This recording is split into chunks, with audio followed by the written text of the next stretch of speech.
Good afternoon. This is Chris Brecher with the Chart Patterns Mastery / Simpler Trading free video for September 12th, 2024. What's this about? Well, we're going to go over how we traded Apple on the close. We call it the 1550 trade. The thing is, companies cannot buy back stock the last 10 minutes of the day. So the key in there, and I'll show you this, it's this rule. This is 10B18. Highly capitalized companies cannot buy back stock the last 10 minutes.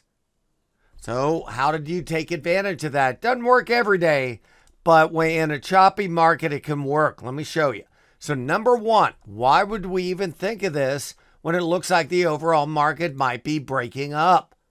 Because it's breaking up against resistance. A 15-minute chart, well, really a 1-minute chart. There you go. You can't trust a bullish pattern at resistance.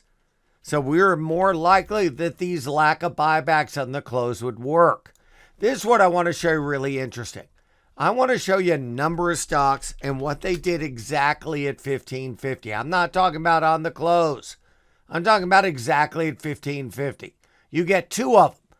You get this thing right here, that candle, at 1550, and then it rallies, and then you get another twerk to the downside at 1555. We've seen that in a million of these stocks. How about Meta? Another one with a big buyback. Look at that candle right at 1550. So very interesting to see that. You saw it in NVIDIA. We saw it in Meta. How about Google?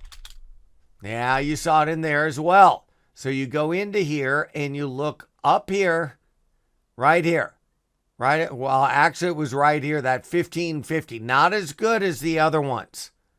So, but the best was Apple. So you had two of those big reversal candles. Now, before you say, oh, there's no way I can make money on that. Well, we did. And the reason we did is we bought puts in here and we threw in offers right before 1550 to sell them. Boom, we got filled. Then you got that rally into the 1555 area.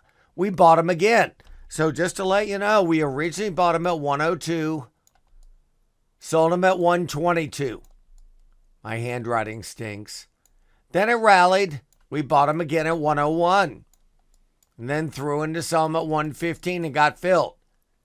And then we're out. No more, no less. 20% and 15%. I'll take that any day. Now, I only did a one lot. And the reason is the overall market just didn't look that bad. Not bad enough to do a bigger amount. As you see with something like Meta, it went down, but it really didn't have a longer term, even on a 5-minute bearish pattern. Now, if it had this pattern with 5 minutes to go, yeah, I would have traded Meta bigger or at all. This is just that last minute thing. So it was very exciting that that happened. Like I said, we did fine in it. Not in the S&P. Why did we not do the S&P? We didn't do the S&P because it didn't really have a defined bearish pattern. So we went from particular stocks this time. So take care. Have a great night. Hope this helps you.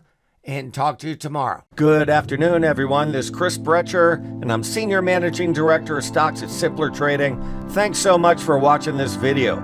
If you like our content, please leave us a like and a comment down below. Also, be sure to subscribe to our channel and click the bell notification icon so you never miss any of our great new content coming out. Good trading, and we'll see you at the next video. Take care.